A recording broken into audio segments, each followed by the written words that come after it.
Spoiler Feast Theater, the podcast that doesn't give a shit about spoilers. We just want to talk about the movies. My name is Megan Kearns. My pronouns are she, her. I write film reviews for Edge Media Network. I'm a co-host of the Slashers podcast, a member of the Boston Online Film Critics Association, and a member of Gallica, the Society of LGBTQ Entertainment Critics. My name is Dave Riedel. My pronouns are he, him. I write about movies, and I am also a member of the Boston Online Film Critics Association. My name is Evan Crean. My pronouns are he, him. I am co-chair of the Boston Online Film Critics Association, co-author of your 80s Movie Guide to Better Living, and co-host of the It's the Pictures podcast. Yeah. Yes, you are. That was a really low yeah that I just gave. Whoa. Sorry. It was so low, I wasn't sure if I imagined it or if you actually had Auditioning made for a a Philip sound. Glass musical later tonight. So yeah. Nice. All right. Well, while Dave readies himself for his audition, and before we dive into this week's movies, we want to tell you about our Patreon. Every week we put out bonus episodes, and this week is no exception. And it's also a poll winner week. So we asked our patrons to pick a LGBTQ movie in honor of Pride Month, and the winner was Trick from 1999. Very indie gay rom-com. And we had some divisive opinions and some zesty takes. So go check it out if you're a patron, and if you're not, consider joining for $5 a month. So now, on to the show. This week, we are covering A Family Affair. We are going to talk about Kinds of Kindness, and we're going to talk about the documentary Conversion. So I'm going to kick things off by talking about the new Yorgos Lanthimos comedy starring Jesse Plemons and Emma Stone, as well as supporting performances by Willem Dafoe, Hong Chow, Margaret Qualley, and Joe Alwyn and Hunter Schafer. So let me give you the synopsis of Kinds of Kindness, because it's a movie. Is it a long synopsis to go along with the long running time? It's actually, no, not really. It's not that long. Considering, so the movie's almost 3 hours, and it's an anthology. There are 3 films. They like to call it a triptych fable. Triptych fable following a man without choice who tries to take control of his own life, a policeman who is alarmed that his wife who is missing at sea has returned and seems a different person, and the third one, a woman determined to find a specific someone with a special ability who is destined to become a prodigious spiritual leader. Good Lord, my head hurts. So, I mean, you said the magic word fable, and I was like, going. So yeah. So I know. Yeah. I like a fable. Holy pretension alert, Batman. I tend to like a fable, and I had not read anything about this. I never watched trailers, or I almost never watched trailers before going in. So I was going in cold. All I knew was Jesse Plemons and Emma Stone were in it, and I knew it was an anthology, and I was like, I love Jesse Plemons, and Emma Stone's great. And I love The Favorite, and I love The Lobster, and Poor Things is great. So I'm like, yeah, I'm here for this. Whew. Well, I will tell you, 2 hours and 40 minutes later, I fucking hated this. I fucking You were not here for it. I am not here for this. And I hated it. It pains me to say that, because this is an excellent, excellent cast, except for Margaret Qualley. I never like her. You've never Sorry, liked Margaret her, Qualley. yeah. No, I've never liked her, and it's not looking like I ever will. But she's fine. Like, she's not doing anything egregious here. She's fine. But everybody else in this cast, I love. Every other person. And Jesse Plemons, I think Jesse Plemons is one of the greatest actors of our generation. I think he is phenomenal. I have loved him ever since he was Lance on Friday Night Lights. And if you've seen Friday Night Lights, you know that joke, because his name is not actually Lance. I digress. Anyway, he's amazing. I love him. I adore him. He is such an interesting performer, and he's great here. And Emma Stone is really good here too.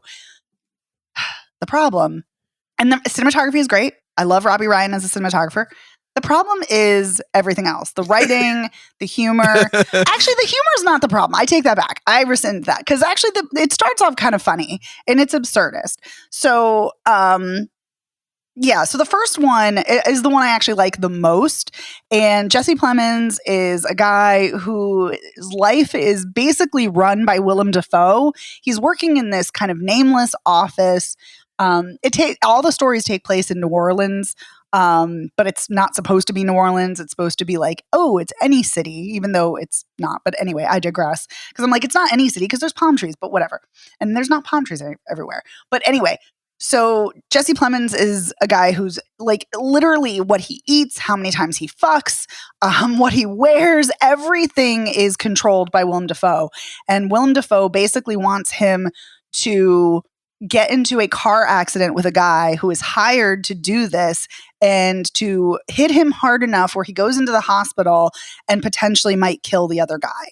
And Jesse Plemons is like really struggling with this and he can't get on board with it. And he says that he's like, I can't do that. I can't potentially kill somebody. And Willem Dafoe is furious and uses abusive, manipulative tactics like, you don't love me, blah, blah, blah, blah. You're not committed to, this connection, this relationship, whatever they're in. And then things spiral from there. And then in the second one, and he does end up running over the guy's body and taking him out of a hospital. Like the movie is just absurd and it's just nuts. And that's just the first one. And then the second one with Emma. Yeah. So the second you don't one. Say. I do. I know.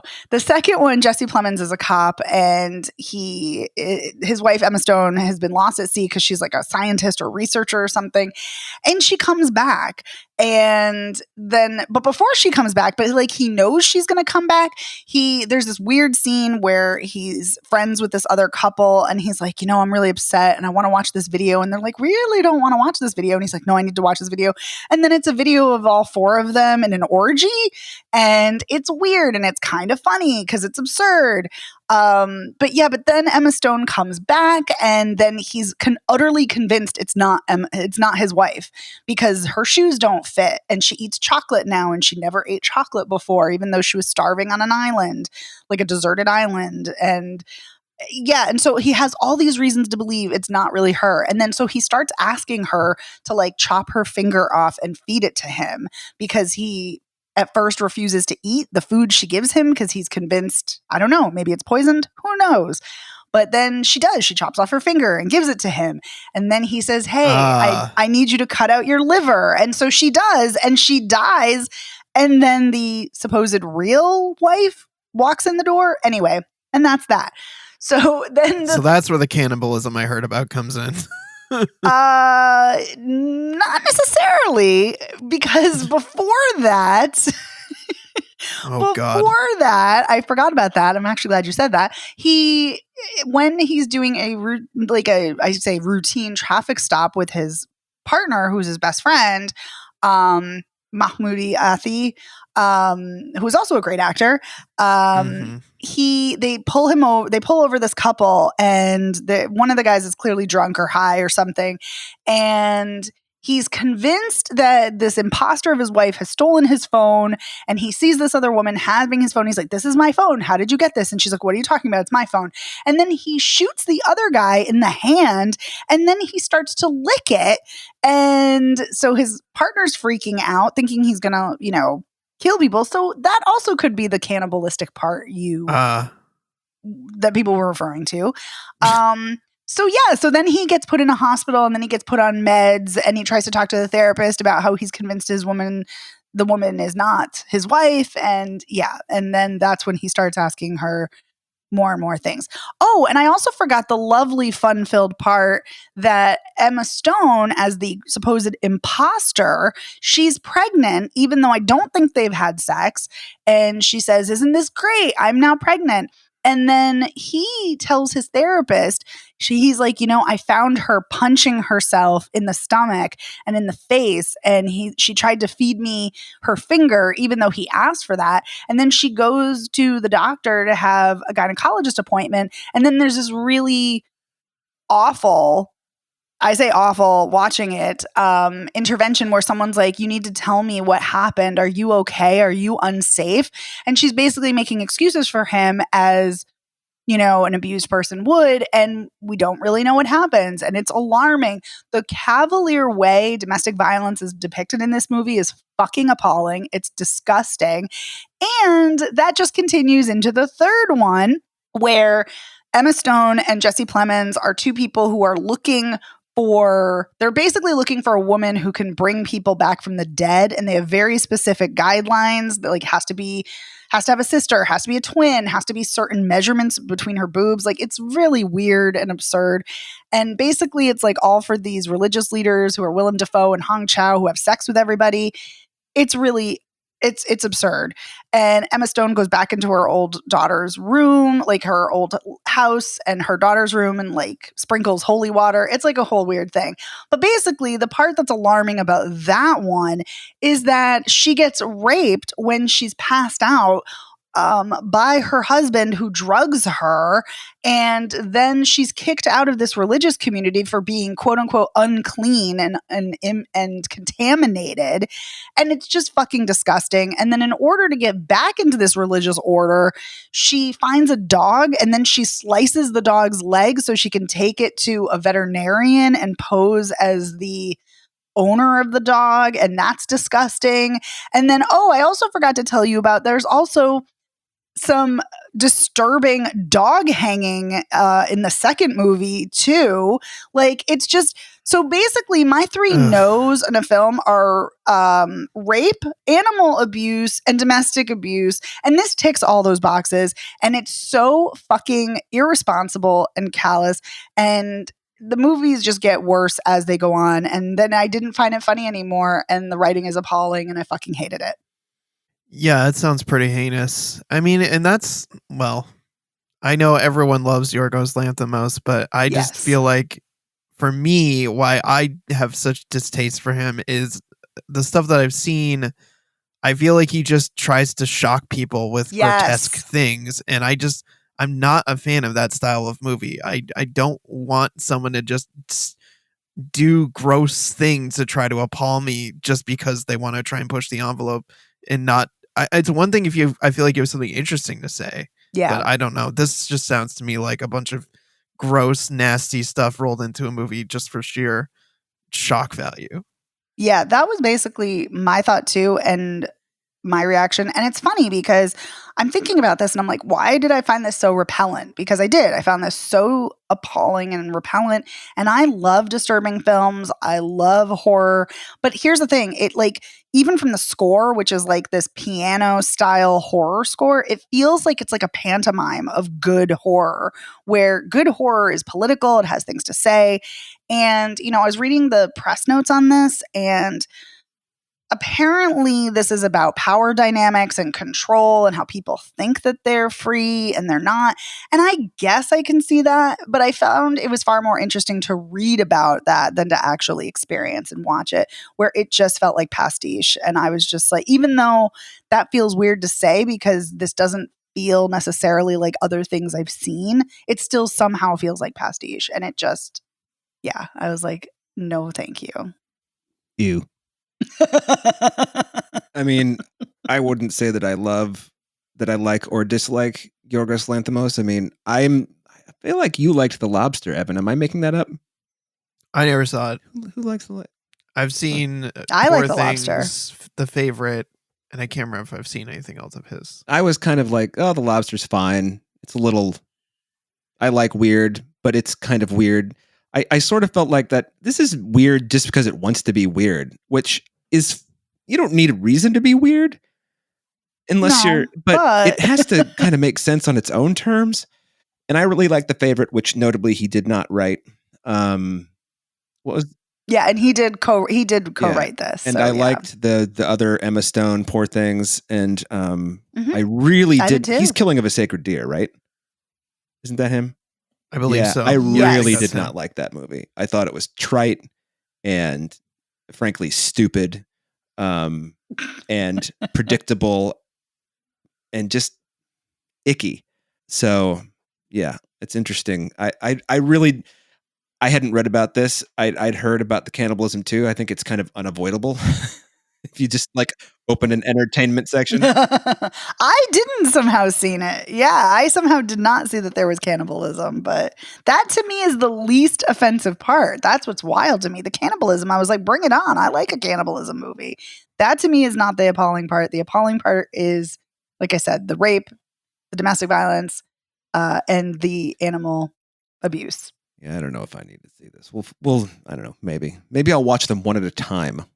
That'll Maybe. Yeah. I was like, I could see that. Like maybe if you were able to segment them out, maybe, but it still would be a no for me just because of the heinous things. But the first one I feel like is not as heinous. So I don't know. Anyway. Okay. Anyway, so that is that. I was not a fan. The end. Fair. Yes. So let's talk about Conversion, the documentary that we all saw. And let me get the information up on that. I'm actually glad you're not reading the IMDb because it's like, Is well, it's like 4 paragraphs, but it's squished together as 1 paragraph. So, yeah. I don't know if this movie had marketing people, so it's probably written by somebody on the crew. Maybe. So here is Conversion. So it's a documentary about.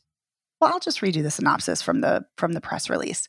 A story by survivors, Conversion takes us on a personal and cinematic journey as a filmmaker, an ex-Mormon mom, and a famous drag queen unite to overcome the mental and physical impacts of enduring conversion, quote-unquote, therapy. When filmmaker Zach Meiners discovered that his former conversion therapist was still active, he began an endeavor to amplify and empower the voices of survivors and expose the secretive and often deadly industry. Yeah, so that is exactly what it is. It is these 3 people who underwent conversion therapy, where basically these despicable organizations use and warp religion and religious text in order to get people to not be gay anymore, not be, bi or not be trans. And it focuses I don't want to say narrowly, but for the most part, it does focus pretty narrowly on these 3 people and the impact that they experienced going through conversion therapy. But it also does have other talking heads too, who talk about the ramifications and the dangers and how awful it is, as well as someone who is an ex-conversion activist, like someone who was entrenched in the Pray the Gay Away movement, as appalling as that is. So I have talked an awful lot. So guys, what did you think of this? Evan, why don't you kick it off? Well, I should probably qualify that I did not get a chance to watch all of this. Right. Before the show. I got about an hour in, and then my dog decided to eat part of a rug, and we had to deal with that. Oh, boy. So awful. Yeah. I mean, from what I saw, I was into this documentary. It was just initially kind of conjuring some thoughts from, a film like Miseducation of Cameron Post and that documentary we saw called Pray Away, which was about the Pray Away the Gay movement. But I liked that this was taking a kind of narrower scope that was much more personal to the director and these couple of people that he was talking to. So I like that kind of narrow focus, narrow angle, that personal element to it. It, to me, made it even more accessible than I think sometimes you get with a talking head kind of documentary, to have the filmmaker themselves coming at it from their perspective going through this. And I like that the film opens with kind of a quick definition of, conversion therapy and just kind of setting the stage a little bit with that pretty horrible fact up front about how, I think it was something like like 800,000 Americans or something like that have been through some form of conversion therapy or something like that. I feel like I need to just like 698,000. 698,000. Yeah, it was still a horrible statistic. Yeah, no, nonetheless, still horrible. I just have the stats in front of me. So I don't know. I think it was a really effective opening between that statistic, the story about the guy who, his boyfriend took his own life after they they were caught holding hands, and he shared his experience about being going through conversion therapy. So I thought all that was all very compelling. And yeah, I mean, I got an hour into it. I was definitely intrigued. I thought it was interesting. They were talking about how the conversion therapy actually came from psychotherapy. It wasn't a movement that sprang immediately out of the Christian church and, religious nuts. It was the kind of thing that started with people in psychotherapy thinking, oh, well, you're, gay, so that's a mental dysfunction that we have to treat. And that's kind of got people in that mindset. Even though, they talked about how that protesting happened in the 70s and, homosexuality was taken out of the DSM, so it wasn't considered mental illness anymore. I guess other people didn't quite catch the memo on that. Seemed like they all kind of doubled down. I am not really sure what else to say. I feel like I was getting to a really interesting part where they were interviewing that guy, McCrae Game, I think his name was, who was part of he was a former conversion therapy leader, advocate kind of guy, and I was interested to hear what he had to say. I did like all the interviews with the sociologists, adding context, the activist, I think his name was Wayne Besson. Yeah. And it really hit me when he said, I had to realize at a certain point that you can't save everyone. You do your best. And you try really hard to save as many people as you can, but this is just, I think he referred to it as a shame machine. And I thought that was a really powerful metaphor for conversion therapy. So I think that's all I have to say. I was really into the documentary. I think it was telling some, really compelling stories, but I'd love to hear more about what you two thought about it. Well, really the only thing that you missed was the relatively long interview with I'm not even going to try to remember his name, Mr. Exodus. I think I don't remember which of the many ministries he. Oh yeah, it was like Hope for Change or something. Oh right, yeah, right. It was Hope for Hope for Wholeness. That's it. Hope for Wholeness with a W. Because there's another one that's like Hope for Change, and then there's also Exodus as well. Yeah, Hope for Wholeness with a W. Yeah, Exodus was the previous movement, I think, that was going on, and then this guy stepped in with his thing, Hope for Wholeness, and kind of took over the space that Exodus was occupying as like the leader of this network of all these conversion. Yeah. He's kind of an interesting. Sorry, I just yawned there. He's kind of an interesting character. Interesting is a bad word. He's a notable character because it's like he's taking responsibility for his role in it, but then he walks back like 20% of it and blames other people. Yep. And they actually say this later in the filmmaker, Zach Miner, says this later in the documentary, that it seems like he enjoys the attention, which I definitely got that vibe from him. Unfortunately, conversion as a whole didn't really work for me. I, unlike you, Evan, this is kind of interesting. We had opposite takes on Trick on the on Patreon, and now we're going to have opposite takes on conversion on the regular show. Okay. I thought that the focus on the three subjects, one of them being the director, which I don't know. I found it too narrow. And I also felt like, and this is because on the show, we've covered conversion, like you said, Miseducation to Cameron Post. And I've seen a lot of documentaries about this because I don't think I ever told you this, guys, because it's not relevant. But when I was editing the New Haven Advocate, I was working on, there was a big conversion therapy person in the New Haven area. I can't remember his name now off the top of my head. And you used to find these kind of relatively expensive looking leaflets with his face on it, and it would say they say I was gay, and then you open up the thing and it's a whole crock of shit. I could never, I did about a dozen interviews for it, and I could never get him to go on the record, so it was kind of, and then I left the paper, so that story kind of died. But I've been in this world a lot, and this is going to sound so awful. I felt like Zach Miner's story was so maudlin that it took away from identifying with. It's like he was too close to the material as the director. Do you know what I mean? Does that seem fair? I felt like the ex-Mormon woman and I can't remember what his name is either. The guy who's a drag queen. I thought their stories were more interesting because, well, first of all, anything that is involving Mormons or ex-Mormons, I mean, sign me up. So, I mean, just, the bizarrest of the bizarre. Anyway, so there's that angle. And then, the third interview subject. And I think it's because he's kind of famous that I was less interested in his story. The only one that really compelled me was the ex-Mormon.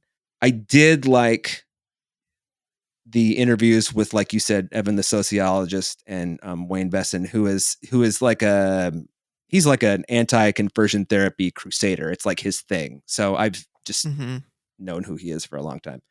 But I don't know. It was I don't know. This has all of the elements of something that should work for me, but it really didn't. I think it's just because like I said, the director, his involvement in it seemed an odd choice to me. And that doesn't, that I guess is more about me than it is about him. But I was interested, though, actually, when he was showing the home movies and things like that you could see the difference in his personality from when he was a child to him now as an adult, having been through all this trauma. And that is heartbreaking because you see this like sweet, smiling kid, and he's always, he's always happy and he's always doing things. And now he just looks very sad. And it's not like, I mean, he's directed other movies, he's got things going on, but for this particular piece of work, I suppose it necessitates that sort of angle. And I'm sure those feelings are true. I'm not trying to diminish them, but kind of a bummer for me to have to say that, but I see a small smirk on. It's an honest reaction. It was bizarre. I was really looking forward to this, not because I'm like, ooh, the trauma, not because I'm like some trauma junkie, but like, this is a subject that has fascinated me for years. So, because it's one of those things that I just don't understand why, in particular, Christian conservatives have such a fucking fascination with where people put their dicks when it's not going into into the right person, in air quotes. I was going to say, I agree with you that I also like, why the fuck do you care what people seriously, do? But this is what the conservative evangelical Christians do. They want to control everything. They want to control people of color. They want to control people's, women's bodies. They want to control queer people. Like it's all, anybody who is not, cis, straight, white, right, they want to control. So, I hear you, but also I will, something you said about like, why do they care where someone, yes, I did say that. Yeah. Like basically like who they fuck. And I agree. On the flip side though, I will say, as a queer person, I was really, really delighted that, I think it's Zach Miners who says this in the film, that being gay or being queer is so much more than just about your sexuality. It really is. It impacts everything, because I have to say, they're seeing so many pride celebrations on social media. And of course, I see a lot of backlash to that too. And people are like, why do we have to have a Pride Month? And why do people have to flaunt who they're with and who they're sleeping with? And it's like, shut your fucking mouth, because straight people are constantly represented in the news, in media, like, and people don't even realize it. They're just not aware of the compulsive normalization. heteronormativity. Exactly. Yeah. So it really was refreshing to me to hear, somebody say that. And I was very glad of sure. that.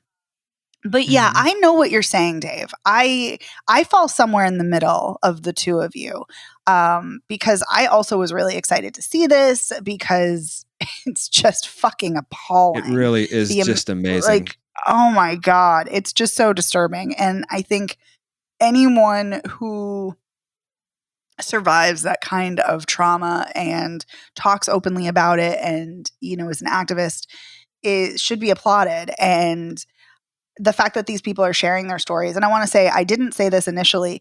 In addition to Zach Miners, the two other people who are profiled are Elena Joy Thurston. She is the ex-Mormon mom who talked, about fly fishing, how unhappy she was and fly fishing and how that centered her body and herself. And she kept thinking she was the problem and I thought it was really interesting. I actually really found her story really moving and really fascinating. Totally. How she's talking about, she couldn't understand why she wasn't happy because she constructed this life and she worked for this life. And yet this is so not what she wanted, obviously, because she's not straight. And then the other person is Dustin Rayburn, who they were on RuPaul's Drag Race, and their drag name is Dusty Ray Bottoms, which is kind of an amazing name. And I found their story really interesting too. And something that I found really striking about their story was they kept saying, my parents loved me and they didn't make me do this. I willingly did this. And I'm like, yeah, you did, but did you though? Right? I'm like, did you? I'm like, I would argue you were coerced. And like, it's not my place to say that. That's their story to tell. That's their perspective. Yeah.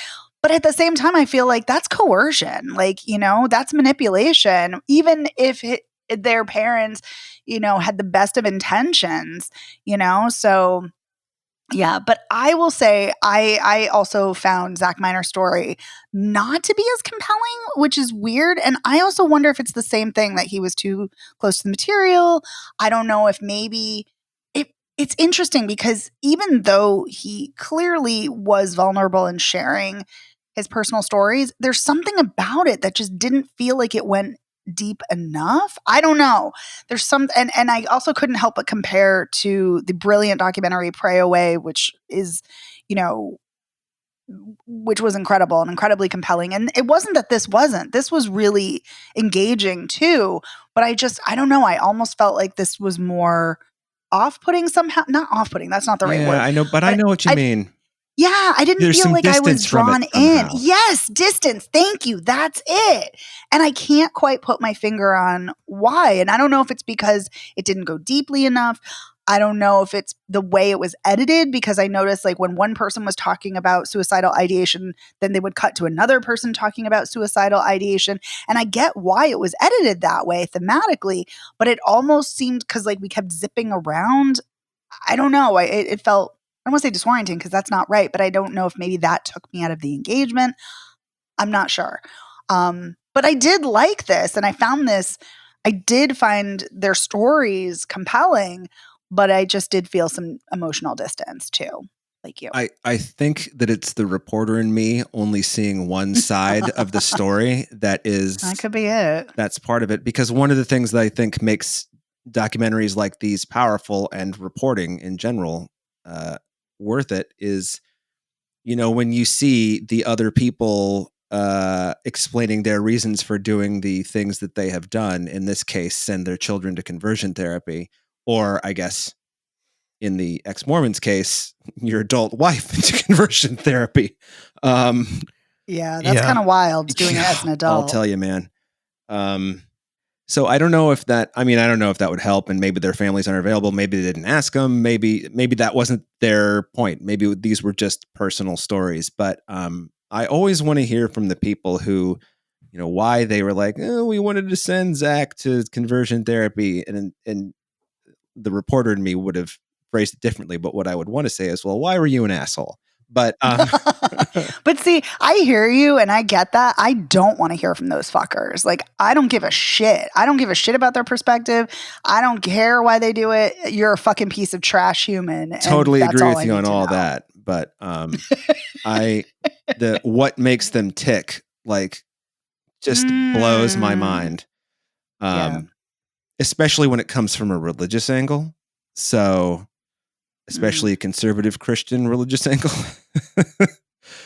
Because those people are just like, I just don't. I'm simultaneously in awe and completely fucking repelled. So, yeah, it's interesting. I can't not think about Bravo and the Housewives, but one of the Real Housewives I watch is Real Housewives of Salt Lake City, and there are Mormons and there are ex-Mormons there, and one of the women who is an ex-Mormon, she was excommunicated from the church because her husband cheated on her. And I'm the like, Mormons are the more What? you read, it's wild. It is wild. And so, like, it's absolutely wild that all this pressure is put on women. Like, men can do fucked up shit, but the women are the ones who bear the brunt. And so, hearing Elena's story, I found, like, it was already compelling, but, like, kind of knowing that little piece, like, made that even more compelling. But yeah, I will say, though, that something that I do like is that we do have her story where she is an adult, and that is so different, because when you think about conversion camps and conversion therapy, usually you're thinking of children, Yes. which is horrific. And so to think that these are, and yes, they were kids, but she was not. She was an adult. And so I think that's really fascinating and also horrifying too. Yeah.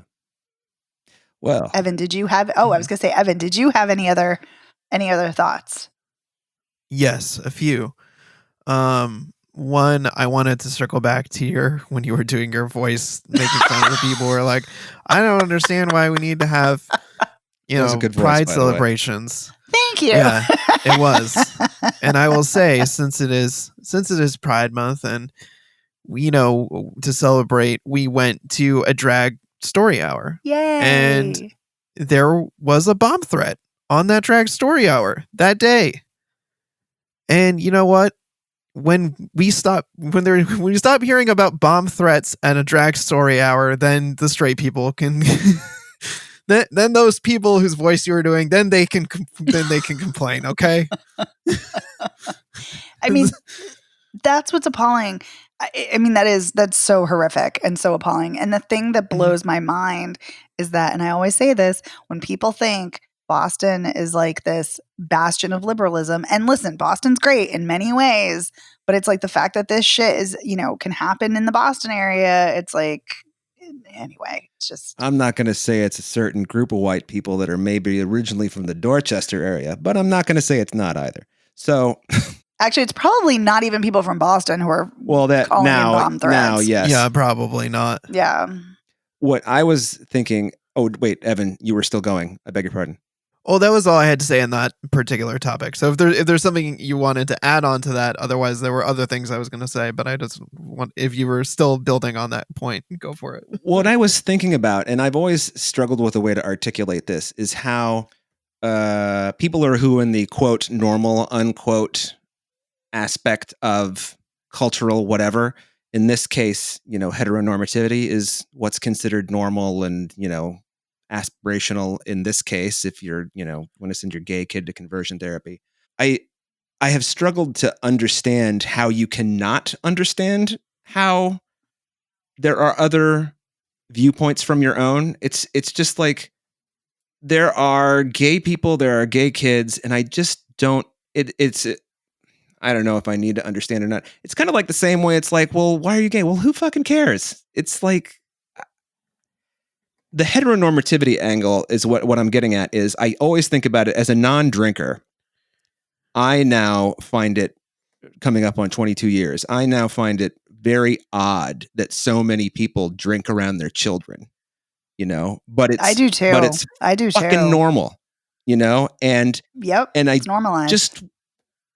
And that's what I always think of. It's like, think of what you are doing, normalizing that behavior that could be so impactful to someone. So think about like your my rom-com, the straight rom-coms, and the, you know, as one of the people in this documentary says, it's not one of the main interview subjects. It's the guy with the glasses whose name I can't remember. Talks about how when he was caught holding his potential boyfriend's hand, they were throwing all sorts of slurs at him that were, that you heard a lot in the 90s. And I just always am thinking, what are straight people, aside from the fact that there's more of them, what's so great about being straight? I mean, why not? I can't articulate it. It's just bizarre. Because they don't understand, because they're narrow-minded. Well, yes, but it's either a lack of empathy or it's just straight lack of empathy. And I also think, why do you need to understand? What is there to understand? I don't know if they actually do. I think it's, like I said, I think it's a level of control. I think it's conformity. Yeah. So, but yeah, I know what you're saying, because there are people who say they don't understand, but I don't actually think it has anything to do with understanding. I think it's much less deep than that. Yeah. And that's not even all that deep. So exactly. Anyway. but Evan, now that I've brought everybody down. Well, we're talking about a downer of a topic. Yeah, it's true. Yeah, there were two other things I wanted to mention. One, I found the exorcism story that Dustin Rayburn was recounting was harrowing, to say the least. As well as the aftermath and the kind of trauma that put him through. Mm-hmm. That was horrible to hear about. And also when Elena was talking about in therapy having to relive her trauma over and over day after day after day after day, that to me was truly horrifying and disgusting. Yeah. And I'm so glad you brought that up. I have to say, I've undergone PTSD therapy, like specific trauma-based therapy. That is not what you do at all. No, it's not. Yeah, if you want to talk about in depth what has happened to you traumatically, sure. But a good therapist will never push you. A good therapist will never make you relive something you don't want to. Like, that is just no. No. So even if they're coming at it from the angle of, ooh, we're just doing therapy. No, you're not. Fuck off. Yeah. No. Yeah, that was, I felt, my heart broke for them hearing that. And then the last thing I wanted to mention was an interesting connection that I was finding. Megan, you were talking about how Elena was describing how she was working so hard at her life and feeling completely unsatisfied by that. And I thought that was interesting connection to what the director was saying when Zach Miners, when he was describing his experience growing up. And he was talking about how people who were out, that he thought that they were cowards because they weren't working hard enough at it. And I just think that's an interesting through line between these two people and the way that they felt like they had to work hard to be straight and to resist their gay impulses. And so I don't know. That was just a connection that I was noticing that I found really fascinating, that the documentary doesn't even explicitly connect them, but they both were operating on the same wavelength despite their separate but similar experiences. Absolutely. That's such a great point, Evan. I'm so glad you brought that up. That's brilliant. And this, folks, is why you listen to Spoiler Piece, to have the two other ones offset what I say. Oh, come on. Here's what I finally realized what I was trying to say about the whole heteronormative. The weirdness of normalcy is what I'm trying to talk about. Think about just how weird it is. Just use the drinking example. Just think about how weird it is that you're showing your children in front of everybody how normal it is to have something that incapacitates you. How fucking weird is that? How fucking weird is it to make out with your spouse in front of your children? I'm not saying you shouldn't be. I don't think that's weird. I think what I'm thinking about is in sort of an aggressive way. Like. Anyway, I was don't ignore my facial expressions because I don't want to derail. No, it's but well, there's just another aspect of Christianity that we could go down that road. But anyway, just one of the other sects, SECTS. Yes. So just think about what I try to do is think about what is being normalized and why it's being normalized. Yeah. So Because you're questioning things, which I think is always a healthy thing to do. Like why are the things that are normalized normal? And some are good and some are really detrimental. yeah. I will say something that we haven't really delved into, but we are running out of time. But I will say that I'm really glad the documentary addresses suicide and addresses how damaging conversion therapy is, not just on somebody's mental well-being, but also on what a high percentage of the LGBTQ plus population, if they undergo conversion therapy, how many of them are victims of suicide. And that then it's like 46% or 42%. And then the number goes up to, it's 42%. And then it goes up to 57% for trans youth. And it's appalling. So basically the takeaway is let people be themselves, love people for who they are. And if you're homophobic and transphobic, shut the fuck up. Well said. Agree. All right. And let's talk about our last film, A Family Affair. It's a Netflix film and it stars Nicole Kidman, Zac Efron, and Joey King. And let me give you the description from Netflix. This is a rom-com. A surprising romance kicks off comic consequences for a young woman, her mother, and her movie star boss as they face the complications of love, sex, and identity. And this is written by Carrie Solomon and directed by Richard LaGravenese. Or LaGraveneza. All right. So that's basically it. Joey King is the assistant to Zac Efron, who is a huge mega movie star in this movie. And Nicole Kidman is her hot mom. And they start hooking up. And there's a 16-year age difference between the two of them. And Joey King can't handle it. And shenanigans ensue.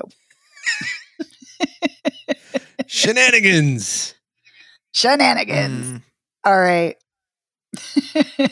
Dave, what did you think of this? Well, I'll tell you, I watched this yesterday or the day before. I don't even remember. And I don't really remember anything about it. So Well, that should I tell you remember I something. kind of liked Joey King's performance. I kind of liked Zac Efron's performance. I thought Nicole Kidman was totally and if you're going to go to the trouble to cast Kathy Bates, give her something better to do. That's kind of how I felt. She was a delight in this, though. It was great to see her, and I thought she brought some real energy to her scenes. But I think the way in which her character is written and Nicole Kidman's character is written, just with that, especially when they get to the scene when the two of them are sitting on the couch at Christmas, and she's talking about how she and her dead husband were having problems before he was diagnosed with cancer, and how many times have I seen that in a fucking movie? Let's just start like Moonlight and Valentino, the fucking movie where Jake Gyllenhaal's girlfriend is shot in the restaurant. And spoiler alert! Did not know that. It doesn't happen on screen. It happens before the movie starts. Okay. Dustin Hoffman and Susan Sarandon are his ex-fiance's parents, I think, if that helped. But we're not talking about that. I'm just saying I can think of two movies off the top of my head. I'm just teasing where you. that is like a main plot point. I'm just teasing and you. This is just like a side note. And it's like, I don't fucking care, why it was so hard for you. Like, who fucking cares? Yeah. Go fuck who you want to fuck. This is the dumbest thing. I can understand it to a degree from Joey King's character's angle, because your boss who you kind of hate, who's abusive, is now boning your mother. That's gotta suck. But it does have to suck. I think that this is just a dumb, high concept idea that is elevated to larger budget status because of who's in it and who wrote it, and doesn't make it good. So very well said. Yeah. Succinct. Yeah. Evan, what did you think? I hated this. And I think for the exact reasons that you pinpointed, Dave. For all the reasons I said? Yeah, for everything you just said, very succinctly, and my very long-winded explanation is that it's not funny. I think the only time I laughed is when Joey King walked in on her mom and Zac Efron going at it, choked on the grape, then spit it out, then turned and whacked her head on the door and fell over. You laughed at that? I thought it was pretty funny when she knocked herself out. I didn't think that. Oh my I God. didn't think the choking was so funny because I've choked pretty seriously before. But when she then hit her head on the door jamb and passed out, I was like, give her points for sacrificing her body on that racket. Yeah. This is very Screwball-esque. It was Screwball-esque, but the rest, not funny. And I hated all of the characters in this. I thought they were selfish assholes for all different kinds of reasons. Okay, so you have Zac Efron is this shitty, selfish movie star guy who's a terrible boss. And okay, he's got a woe is me backstory about a dead brother and a dead mother, and I guess no one wants to hang around him, but also he's an asshole and he's an abusive boss. And then he starts sleeping with his employee's mom and continues to press it even when it's like super inappropriate and shitty. And then goes behind her back with the whole script, offering to Brooke, Nicole Kidman's character, to be able to rewrite it and not telling her. That was exceptionally shitty at all. It was shitty. And her mom was exceptionally shitty for going behind her back too and lying about it. And instead of being above board and just being like, I like this guy, I want to see where it goes, I would have at least had respect for her to do that. Because, okay, there's only so much you can. Her mom is her own person. She can make her own decisions. Fine. But also, you've been hearing how shitty this guy is this entire time. 2 years. Why would you want to date him? Yeah, and why wouldn't you take your daughter's opinion seriously about all this? Don't be ridiculous. Why would she listen to her, even though they had supposedly a great relationship? Right. And then Joey King's character is selfish and shitty too, because she's got this friend who's like always in her corner and completely ignoring her and how she's doing and everything that's going on. And when also she just torpedoes this relationship too, when it's like actually going well. Mm-hmm. So I don't know. Everybody sucks except Kathy Bates, who I love in this and brings a really good energy to all of her scenes and adds a really fascinating angle as the ex-mother-in-law who is still very actively involved and actively cares about Brooke, Nicole Kidman's character, and is encouraging her to date and go out and do things and write and live her life. That was cool. That was interesting. That was refreshing. I liked that too.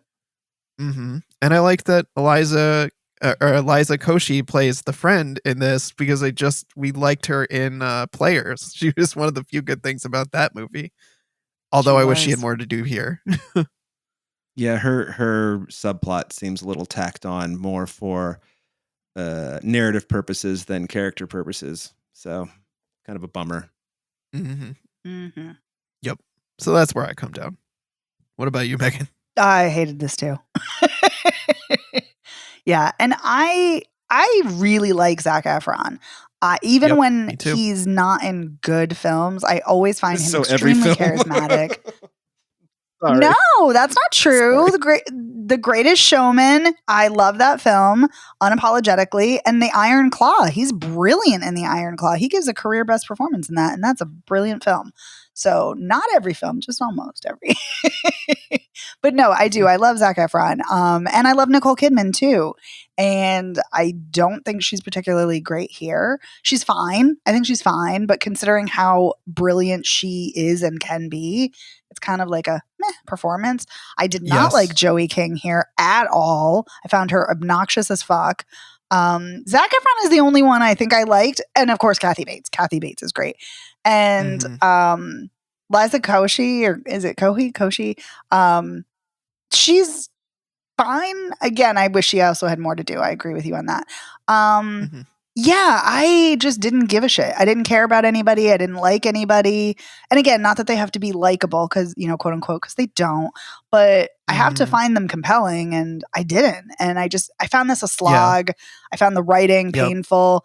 And here's the thing. So bad, the dialogue. So bad. Painful. Horrible dialogue. And here's the thing. If you want to see this movie, but actually done right, just watch The Idea of You with Anne Hathaway, which is a fucking charming delight, where a woman in her 40s who's an art gallery owner starts dating a young pop star, and it is great. It is so charming and so wonderful. And it also reminded me of the J-Lo Marry Me, which again explores fame in kind of interesting ways and how fame impacts a relationship, which this movie doesn't explore any of that. This movie does not look at how fame impacts a relationship. This movie does not look, I go back to The Idea of You, which looks at Anne Hathaway's, like her relationship with her daughter, who's a teen, and how, again, the fame of her boyfriend impacts her daughter, and how like the paparazzi being around impacts her.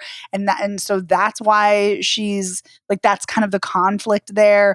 And there is no conflict like that here. The conflict is Joey King being a jerk, but they're all jerks in this, like you said. So it's like, Joey King, you're a fucking adult, grow the fuck up or don't. But yeah, I would be way more pissed about the writing, shenanigans than I would be about my mother dating my shitty boss. Although I probably would be pissed about her dating my shitty boss because, again, why does because now you got to, like, when you bring your work home, and now you got to deal with him. Exactly, you can't escape. Now it's always there. So yeah, but again, I just don't think it's really explored in a very honest, authentic, compelling way. So yeah, no, I didn't like it. It's not. Yeah, I hate how both her mom and, even though I love the grandma, don't seem to care that what's going on also endangers her job situation. Yes. Like, he's her boss at the end of the day. Still, with all of this going on, he has power over her to be able to make her life a living hell. And they just say, oh, well, just grow up. Forget about it. Don't worry about it. Good news. Now that Liza Koshy and her fiance had split, Joey King could just move in with her and they could be fucking roommates and it would be shitty awesome. They could wear that fucking dumb star, be a bitch or whatever it says. I don't even remember. Oh, yeah. This movie is so... I think one of the best words to describe the emotional arcs in this movie is unearned. So much that happens in this movie is completely unearned. Especially that fucking ending where she's now a hotshot, boss at Zac Efron's company, and he comes in and makes that "your mom" comment, and he's like, "Wait, no, actually, I didn't mean your mom, but I meant your mom." But and she's like, "Get out of my office." Like, what? Where did that movie come from? Wait, this is completely unearned. Yeah, I mean, I would also argue her directing the kiss in the grocery store was also unearned, but horrible. Yes. OMFG. Fuck. And I love a grocery store romance. The only time I'm not even joking. There's a movie I know you're not. That has a grocery store romance, and I love it anyway. By the way, I did laugh once. It's not Fresh, is it? Oh, God. Oh, I do love Fresh, but no, it's not. But I do love I was Fresh. worried one of you was going to bring that up after the kinds of kindness. Cannibalism. Yes. And then it came to fruition. And I even kept my mouth shut, too. Ugh. Wait, what was the movie? I'm sorry. No, I interrupted that's you. okay. Oh, Newt. The movie is not. Sorry. The movie is 9 Lives. It's an anthology. There's 9 shorts, and one of them has Robin Wright Penn and Jason Isaacs, and they're ex-lovers who she's pregnant and he runs into her in a grocery store, and it's wrenching and it's beautiful and I love it. I like Jason Isaacs. I do too. I laughed once. I remembered this.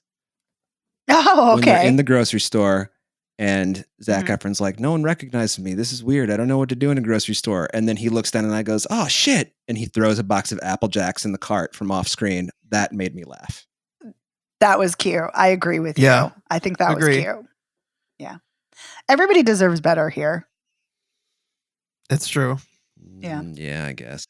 But again, I can see why they signed up for this because, like, if like Zac Efron was in, I would be like, yeah, I'll sign up. Or if Nicole Kidman was in, I'd be like, fuck yeah, I want to be in a movie with Nicole Kidman. So Yeah, and I think they had, well, reading the press notes, it seemed like they had noble intentions for the movie they wanted to make. Like the director was talking about, like, oh, we got like these 3 people, you got 24, 34, and 50. Like they're all trying, it's a coming of age story for everybody. And it's a story about how, we're all growing up no matter how old we are. And I thought, well, that's a great idea for a movie, but that's not this movie. Also, No. she can't be 34 because that means she had her daughter when she was 10. no, Zac Efron's 34. Zac Efron. Oh, he's Yeah, he's 34. 16 50. years younger than she is, so she's 50. Yes. I'm dumb. Right. 20 in real life. Yeah. I beg your pardon. All right. I'd heard 34 and my mind just went, And you're like, Askew. what? You're like, Yeah. what? All right. Do we have any final thoughts about A Family Affair? no. Thank God it's the fuck over. Mm-mm. That's a way to leave that. All right, let's do a wrap up. So Kinds of Kindness is in theaters now. I would not recommend this. Yeah, that's that about Understandable. that. Okay, Conversion. Conversion will be available to rent or buy on all major digital and cable VOD platforms on July 2nd. Would we recommend this? I would. Yeah, sure. Despite my distance. From what I saw, yes. Mhm. Yeah, I would definitely recommend it because I think it's an important topic and the stories are important. And A Family Affair is on Netflix, and I think it's safe to say we would all pass. Correct. I suppose it depends on how you feel about yourself that day. But Oh, if you're a masochist, watch if you're it. really mad with some of your own personal decisions, just heap another one on top of it. Make yourself a cup of hot chocolate and watch this piece of shit. What do you care? Ooh. You know? I would say make yourself a cup of hot chocolate and watch The Idea of You, which is on Prime. Anyway, That's a good idea. That's a better idea. that movie was so good. I'm sorry. I was not expecting it to be as good as it was. It's a delight. Anyway, and sorry, I was going on an Anne Hathaway tangent. No time for that. I want to give a huge thank you to our sponsor piece patron, Heather Sachs. Heather, thank you so much for your support. Thank you, Heather. Thanks, Heather. And want to give a huge thank you to our editor, Otto Clamor. Otto, you make us sound great every week. Thank you so much. Thanks, Otto. Thanks, Otto. You can find Spoiler Piece Theater anywhere you get podcasts. You can also find us at our website, spoilerpiece.com. You can find us on social media. We're all over the place. We're Spoiler Piece Theater on Facebook, and we're at Spoiler Piece on Twitter, Instagram, Letterboxd, Threads. So come find us. Come say hello. You can also email us, spoilerpiece@gmail.com, or you can give us a call. At 862-21-PEACE. Text us, leave us a voicemail message. Let us know we are fucking wrong about A Family Affair, and it is a brilliant rom-com. I don't think anybody's going to say that, but you never know. Maybe you love it because you think it's a lot of fun, and you can tell us why we're wrong. Or maybe you think Kinds of Kindness is genius, and you love that. Let us know. We love to hear your thoughts on movies, your questions, thoughts about anything really. We just love hearing from you. And if you like the show, please consider rating and reviewing us by going to ratethispodcast.com/spoilerpiece. Helps us get the word out, helps us out tremendously. You can also go directly to Apple Podcasts to rate us as well as Spotify. And if you really, really like the show and you're not already a patron, consider joining. This week on Patreon for our bonus episode, we talked about the poll winner trick. And we put out bonus episodes every single week. So for $5 a month, you get access to those bonus episodes as well as all of our back catalog of episodes, hundreds of them. And you get to vote in monthly polls like this one for Pride Month. And if you are already a patron, thank you so much. We love you. And we love all of you listeners too. So thank you for listening. My name is Megan Kearns. I write for Edge Media Network. I'm a co-host of the Slashers podcast, a member of the Boston Online Film Critics Association, and a member of Gallica. You can follow me on Twitter and Blue Sky at OpinionS World or on Instagram and Letterboxd at The OpinionS. My name is Dave Riedel. I write about movies. I'm a member of the Boston Online Film Critics Association, and I'm Dave Sees Movies on Twitter, Instagram, Letterboxd, Blue Sky, and Threads. And my name is Evan Crean. I'm co-chair of the Boston Online Film Critics Association, co-author of your 80s Movie Guide to Better Living, and co-host of the It's the Pictures podcast. You can follow me on social media as Real Recon, and that's real as in film reel. Thanks so much, and we'll see you next time. Bye.